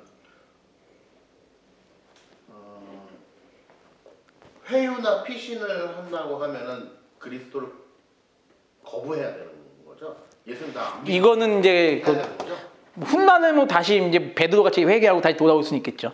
그 현장에서는 안 믿겠습니다 이렇게 얘기해야 되는 거죠. 네네. 그러면 순교해야지. 그게 정답이죠. 그죠? 그러니까 근데 나는 그쵸. 굳이 거부하지 않고 죽을 수도 있고 안 죽을 수도 있는 길이 있는데 굳이 죽을 필요는 없는 것 같고. 제가 이그나티우스의 상황이라고 이그나티우스의 상황을 아마 이제 뭐 잠깐 거짓말해라. 만약에 황제가 믿지 않는다고 그럼 거짓말해. 사람들 앞에서. 그렇다면 하나님 앞에서 코람데오의 정신은 그렇게 할 수가 없겠죠. 목사님은요? 저도 똑같아요. 이그나티우스의 상황이라면 저 말이 맞죠.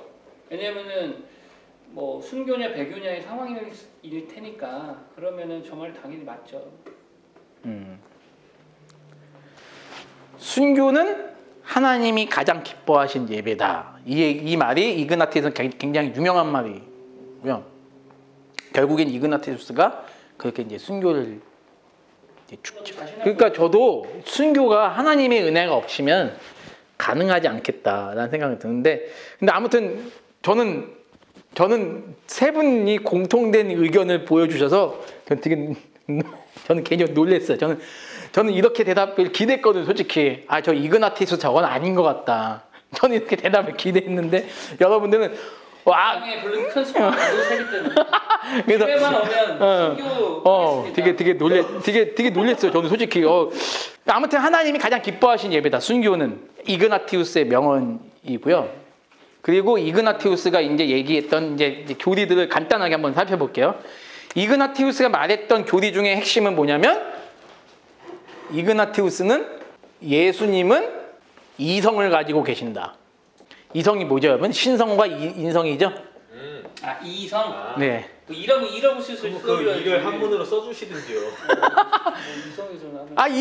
이거. 우리 이치할 때 이거 다들 있자. 우리 이치할 때인 줄 알았잖아요. 그러셨어요? 네, 그래서 우리가 생각하는 리즌 이게 얘기했죠. 예수님이 인성과 신성을 가지고 계신다. 근데 여러분, 이게 우리 입장에서는 굉장히 이게 당연한 얘기인데요. 초대교회사 역사는 이 교리를 정립하는데 400년이 걸린 거예요. 400년. 그 당시 가연설 때문에 그렇게 주장하는 거예요. 네네네. 예수님은 이성을 가지고 계신다. 두 번째, 이그나티우스에게 있어서 제일 중요한 거는, 한번 이것도 물어볼게요. 이그나티우스의 제일 좋은 기독론이에요. 한번 물어볼게요. 근데 이그나티우스가 여기서, 우리는 이제 기독론을 중시하잖아요. 근데 이그나티우스는 종말론, 삼위일체론에 대해서는 거의 언급을 안 해요. 그러다 보니까 따라서 이그나티우스 세 번째, 종말론, 이거는 우리에게 중요하지 않다라고 얘기를 해요. 그러니까 긴박한 종말론은 아마 얘기하지 않는 거겠죠. 한번 여기서 물어볼게요. 기독론에 대해서 어떻게 보세요? 이 이그나티우스의 신학은 기독론 신학이거든요. 배경적으로 볼 때는 그럴 수밖에 없는 거 아닌가요? 배경적으로? 충분히 이해가 돼. 예수 그리스도가 누구냐라고 이제 초대교회 당시 예수 그리스도 누구냐 이제 거기에 대해 답변을 해줘야 되니까 당연히 기독론 신학이 가는 게 아마 이그나티우스에게는 맞는 거다. 아니, 강조하는 게 맞는 거다. 강도사님도 그렇게. 네, 시대적 상황이겠죠. 목사님도 그렇게 생각하시나요? 그러면 저는 이 부분에 대해서 좀 근데 지금 여러분들에게 해답을 얻은 것 같아요. 제가 왜 이 부분에서 왜 기독론만 중시 여겼을까? 네 번째, 이그나티우스에게서 성경은 하나님 말씀이다. 하나님의 계시의 말씀이다. 성경은 하나님의 계시의 말씀이다. 칼빈이 많이 인용하는 이유가 있어요. 그렇죠? 이걸 알고 보면 교부들이 얘기한 게 결국에는 칼빈이 얘기하는 거고 다 그렇게 되는 거예요, 지금 보니까. 근데 4번 같은 경우에는 1, 2, 3번은 시대적 배경이 있잖아요. 네네네. 4번 같은 경우는 어떤 배경이? 그러니까 예를 들면 사람들이 하나님의 말씀을 안 믿었나? 구약 말씀. 그런 개념이, 왜냐하면 정경화가 되지 않은 부분도 있지만 저 당시 예수님의 신성이 공격받았잖아요. 예수님의 신성이 공격받았다는 것은 곧 신약에 대해서, 신약의 말씀에 대해서 정경화되지 않았지만 쪽복음 형태로 전해지던 신약의 예수님의 행전들이나 마태마가 누가 요한복음 같은 부분들이 그런 부분들이 쪽복음 형태로 돌아다녔잖아요. 근데 그런 부분들에 대해서 인정하지 않는 거죠. 그러면 여기서 얘기하는 거는 그 쪽복음 포함. 그렇죠, 그런 거겠죠. 네, 그러니까 이제 이그나티우스는 아니다. 하나님의 계시의 말씀이다라고 거기에 무게를 중심을 실어주는 거죠. 그러니까 그걸 통해서 예수님의 기독론이 강화될 수 있는 부분이 있지 않나. 그리고 정답은 아닙니다. 저도 그렇게 보는 입장입니다. 그렇지 않을까 싶습니다. 다섯 번째, 교회론에서 이분은 결정적으로 좀 우리랑 좀 달라요. 교회론에 대해서 이분은 감독제를 얘기하는데 어떤 감독제를 얘기하느냐? 군주적 감독제를 얘기를 해요. 군주적 감독제는 목사님 지역이 수원이잖아요. 수원에 있는 교회가 100개라고 할게요. 교회 1000개. 교회가 1000개가 이렇게 있어요. 여기에 감독은 오직 한 명이다. 의왕에 있는 교회의 감독은 오직 한 명이다. 그러면 개교회 지도자는? 개교회 지도자는 없다. 오직 한 명이다. 감독이 곧 교회입니까 그럼 여기는? 그것까지는 아니에요. 그건 아니죠. 그렇게 가면 이게 그러면 그럴 바에는 하나의 교회만 세워야지. 그러니까요. 이 감독을 그러니까 이그나티우스의 이 이론을 천주교에서는 뭐라고 얘기하냐면 이게 바로 교황제의 시초다. 이렇게 보는 거예요. 이그나티우스의 이 교회론을 교황제도의 시초다라고 봐요. 그 여러분 이거에 대해서는 어떻게 생각하세요? 군주적 감독제에 대해서? 우리는 뭘까? 우리는 장로제잖아요. 장로제라는 걸 떠나가지고 굳이 우리가 추구하는 감독제를 본다면 우리는 뭐라고 얘기하는 게 좋을까요? 민주적? 민주적 교회, 홀리 유니버셜 처치죠. 어떻게? 그런 말 있어요? 아니요, 없는데 굳이 짓는다면 이렇게 봐야 되겠죠. 근데 군주적 감독제가 이 이그나티우스의 교회론이에요. 감독은 하나여야 된다. 하나여야 된다. 그러면 각 지역에. 머리 대심이 어떻게 해석할 수 있는 거예요? 예? 그리스도의 머리 대심은 해석할 수가 없잖아요. 그러니까 이 교회들이 하나의 그 감독을 통해서 운영되면서 그 수많은 로마의 그 교회들이 이제 그렇게밖에 해석이 안 되겠죠. 결국엔 그런 교회들의 머리가 바로 누구다? 예수 그리스도다. 이렇게 이제 나가게 되겠죠. 그러니까 통일성을 강조하다 보니까 이렇게 된 거겠죠. 그렇죠. 교회 통일성을 강조하다 보니까 좀 너무 극단적인 방향이 아닌가. 군주적 감독제. 그럼 이해는 되네요. 예, 군주적 감독제. 그 감독이 교회를 다스리는 한 명만. 근데 이게 시대적으로 과연 교회가 그 당시에 그렇게 많지 않았을 거예요. 그렇죠? 핍박도 있었고. 그러니까 그 당시에는 이게 이그나티우스 이런 이론을 생각한 게 가능하지 않았을까라는 생각이 들어요. 오늘날 같이 막 제도적 교회가 있던 시대가 아니었기 때문에 제도적 교회가 있었으면 이런 발상이 안 나오고. 그렇죠. 그런데 이제 니케아 공의 이전만 해도요. 서기 325년 이전만 해도요. 이런 건물로서의 교회는 거의 없었죠. 왜냐하면 박해를 피해서 다 숨었잖아요. 그렇죠. 뭐 카타콤에도 숨고 막 이제 그렇게 했으니까 그런 차원에서 봤을 때 그런 지역에 있는 어떤 공동체는 있겠죠. 그 공동체의 감독은 한 명이다. 근데 이제 또 왜 이그나티우스가 왜 이런 얘기를 할 수밖에 없냐면 우리가 너무 잘 알고 있는 바울이나 베드로나 요한이나 그런 예수님의 제자들이 다 어떤 사람이었냐면 각 순회하면서 그 교회 지도자 역할을 했던 거죠. 그래서 아마 군주적 감독제를 본인은 성경에서 그거를 사도들의 그런 행적을 바라보면서 그거를 얘기하지 않았나. 이제 그렇게 얘기를 하는 거죠. 이해가 되시죠? 무슨 말인지. 이 5가지가 이그나티우스의 핵심이고 이그나티우스가 어떤 사람이냐면 속사도 교부들 중에 제일 중요한 사람입니다. 역사에서는 그 얘기를 해요. 속사도 교부 중에서 이그나티우스가 가장 중요하다. 로마의 클레멘트보다 훨씬 중요하다. 왜냐하면 이 사람은 글을 남겼죠. 이그나티우스는 5번은 지금 카톨릭에서 지금 갖고 있어요. 예, 천주교에서는 요 5번의 내용을 갖고 있는데 근데 안타까운 게 뭐냐면 개신교가 이런 거를 하나도 번역을 못했어요. 아무튼 이런 건 있고 이런 것들은 따로 나오진 않고요. 그냥 어떤 논문에만 이런 그 교부의 특징만 살펴보고 오늘 마무리하도록 하겠습니다. 그러면 후대 교부가 인문은 2명씩 나갈게요. 다음 주에는 폴리갑을 한번 나가볼게요. 근데 폴리갑도 재밌어요. 이그나티우스 이거 얘기를 안 했네요. 이그나티우스는 뭘 얘기를 안 했냐면 이그나티우스가 언제적 사람이라고 얘기를 하면 보통 AD 30년 이전 AD 한 24년경 태어난 사람일 거다라고 얘기를 합니다. 왜 그러냐면 AD 30년이 뭐죠, 여러분들? 예수님 죽으신 때잖아요. 그 예수님이 죽기 전에 태어난 거예요. 이렇게 따지면 이그나티우스가 왜 그렇게 얘기하냐면 누가복음의 3장에 나오는 누가복음 3장인지 모르겠는데 아무튼 너희가 이 예수님이 어린아이를 축복하는 장면이 나와요. 이 어린아이와 같지 않으면 결단코 천국. 그게 이그나티우스라고 그 설이 있잖아요. 네. 거의 그렇게 얘기하잖아요. 예, 그렇게 얘기를 해요. 학자들이 이그나티우스가 그 예수님이 안수한 아이다. 아이 중에 하나라고? 예. 아니, 그 아이라고 그러죠. 예, 근데 그 이 얘기를 누가 하냐면 요세푸스도 이 얘기를 하고 그리고 폴리갑이 아니라 어거스틴도 이 얘기를 하고 그리고 그 필립 사프도 이 얘기를 똑같이 해요. 물론 이제 그 가슴이 뜨거울 만했네요. 예. 근데 이 이그나티우스가 예수님이 안수한 아이다. 물론 이게 정설은 아니에요. 근데 만약에 그렇다면 이그나티우스는 AD 24년에 태어나서 80이 넘어서 죽은 거거든요. 지금 이게 그렇죠. 그 아이였다고 하는 얘기도 있다는 얘기. 근데 이게 그러면 이그나티우스가 그 당시에 나사렛에 와서 살았다는 거예요? 나사 아니죠. 예수님이 나사렛 이후에 이제 산 거겠죠. 갈릴리.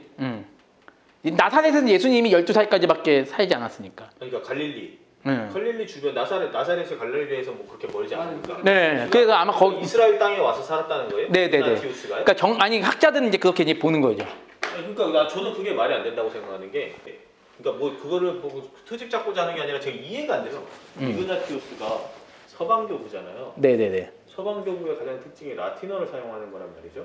그러니까 만약에 감독관이라든지 뭐 이렇게 와서 했으면 모르겠으나 로마에 감독관이나 파견돼서 와가지고 부모님 따라서 와가지고 거기서 나가지고 뭐 갈릴리에서 근데 갈릴리에 그게 얘가 있을 리가 만무하거든요. 왜냐면 거기가 그 감독관이 와서 지내는 곳이 아니기 때문에 그렇잖아요. 그러니까 이건 또 생각하지 못한 부분인데. 아니 말이 안 되지 않아요? 귀족인데? 아니 귀족인데 부모 따라서 그렇다잖아요. 근데 본 사람들이 갈릴리 주변에 그 관리 감독으로 왔는데 아니요. 관리 감독관이 거기 없어요. 그 당시에는. 올라오고 뭐 어떻게 오죠? 분봉왕이 있고 빌라도랑 걔네들이 있었던 데가 어디냐? 있었던 데가 그 예루살렘하고 그다음에 우리가 알고 있는 가이사랴 빌립보 있잖아요. 가이사랴 제방. 거기에 주로 적어 있었어요. 그 감독관이.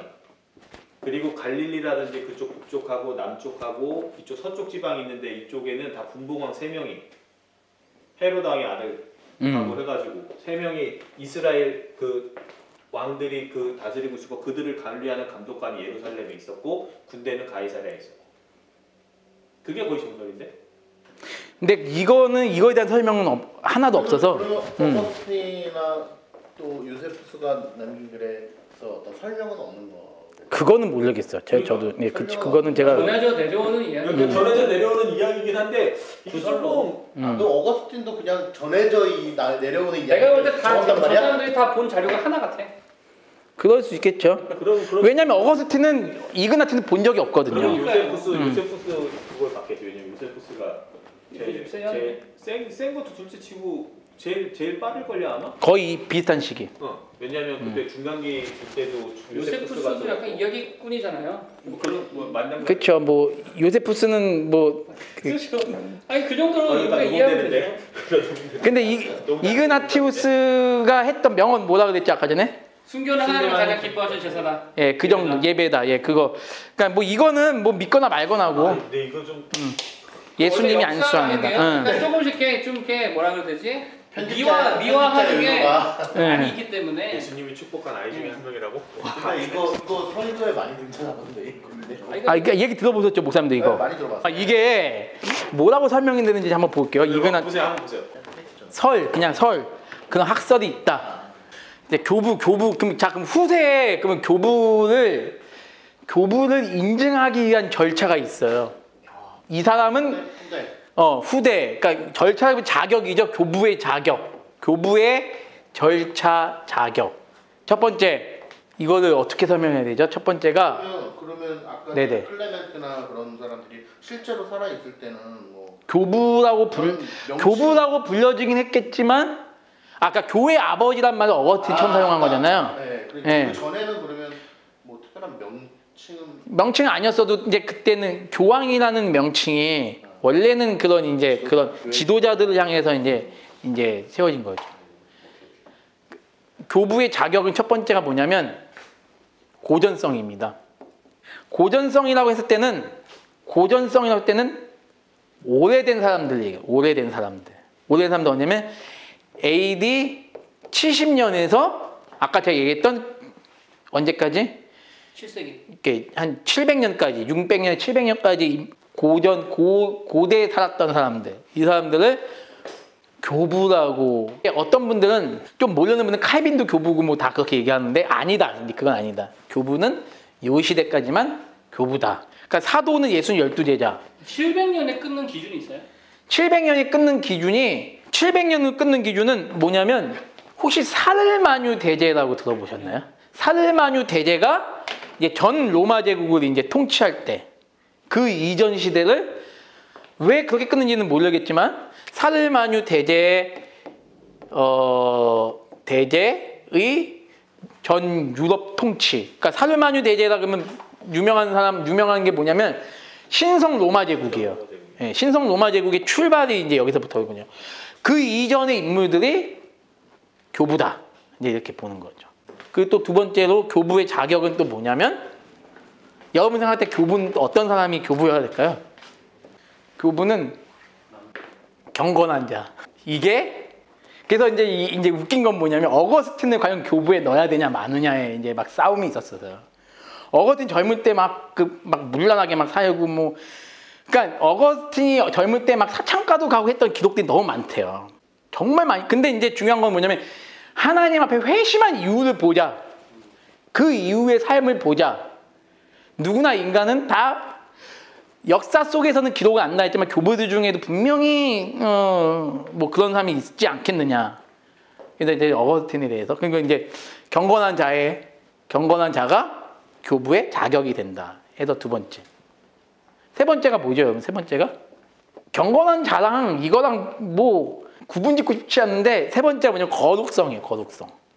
별로 뭐 구분될 게 없잖아요, 그렇죠? 근데 거룩성과 경건한 자를 구분해가지고 이렇게 나눠요. 교부가 이렇게 나누고 이 고전성은 다른 말은 고대성이라고도 얘기를 하고요. 네 번째로 교부는 뭐죠? 네 번째 교부는 책을 썼던 사람들 얘기예요. 글? 네. 글을 썼다 그럴게요. 문필각이죠. 이 네 가지를 크게 교부의 자격으로 봐요. 그러면서 이거를 자격이 별거 없는데요? 그렇죠. 그거 없다기보다는 애매하대. 진짜 명확하지 않으니까. 이 네 가지가 이제 교부의 자격이죠. 그걸 가지고 보통 뭐 회의를 통해서 정한 거예요, 아니면? 근데 이 교부의 자격이 대부분의 역사신학자들이 다 이렇게 얘기하더라고요. 뭐 이은선 교수님도 이렇게 얘기하고 다 책에 보면 문서로도 뭐라고 돼 있냐면 이제 뭐 그거 다 설명드리긴 어렵고 교부의 자격 해가지고 여기 어떻게 돼 있냐면 솔직히 여기 교부학에 대해서 막 나와 있는데 이거는 너무 많아서 고대성, 생활의 거룩성, 그리고 경건한 자. 그리고 또 요 하나를 빼먹었네요, 제가. 다섯 번째가 방금 말씀하신 대로 교회 공인에 의해서. 근데 교회 공인에 의해서인데 어떠한 근거로 교회 공인을 받아야 되느냐? 정통교리. 정통교리에 의해서 그 정통교리 확립이 보통 이제 최소한 칼케돈 회의 이후의 일이기 때문에 교부를 선정하는 기간이 적어도 400년 이상은 걸렸다 이렇게 봐야죠. 이렇게 이제 크게 이렇게 다섯 가지 이유가 있네요. 크게 다섯 가지. 대체적으로 다 거의 변증에 힘썼던 사람들이네요. 그 당시. 그쵸, 예, 그런 거죠. 예. 변진가? 5번이 핵심이네. 교회 공인에 의해서. 근데 이 교회 공인이 어떤 교회의 인정이냐면 바로 서방교회 인정이 되는 거죠. 근데 서방교회 인정은 곧 누구냐? 교황? 천주교회죠. 근데 참 안타까운 건 이런 훌륭한 우리가 지금 따라가는 그 교부들이 다 천주교랑 같이 우리가 존중한다는 거죠. 근데 천주교회 신학은 이쪽으로 가고 우리는 이쪽으로 가고 그게 참 이해가 참 아이러니컬한 거죠. 그분은 똑같이 존중하는데 그러니까 정통 신학의 주장에 따르면 이분들의 그 계보는 엄밀히 따지면 우리의 계보죠. 천주교의 계보가 아니라. 왜요? 천주교가 잘못 나가는 거니까. 근데 그 이때 당시에도 이분들이 그런 모습을 보이지 않았다고는 말할 수 없어요. 이분들? 네, 교부들. 네. 오류는 다 있죠. 예전적인 부분이라든지 왜냐하면 그러니까 우리는 정통성을 따질 때 예수님부터 이렇게 출발해서 교부로 해가지고 이제 네. 우리가 온 거니까 우리의 계보인 거지. 천주교들도 지들 그러니까 자기네는 자기네 계보라고 얘기하지만 정통으로 볼 때는 우리가 정통이니까 우리의 계보인 거지. 근데 현실적으로는 천주교의 계보인 것처럼 돼 있다는 게 아쉬운 거죠. 강사님 말씀대로. 왜 천주교의 교리처럼 돼 있어? 우리도 쟤네들 얼마나 잘 저거 하는데. 그러니까 우리가 더 연구하고 단지 더 드러내고 해야 연구를 되는데 걔네가 먼저 했을 뿐이지. 그쵸. 천주교회는 이거에 대한 연구가 좀 활발하죠. 걔네는 연구를 하기 위해서 한 게 궁금해서 연구한 게 아니잖아요. 정통성을 왜냐하면 쟤네는 다 성인일 걸요 아마 천주교에서 그러겠죠. 성인 반열에 오르기 때문에 그 성인에 대한 기록들을 조사하기 위해서 연구한 거예요.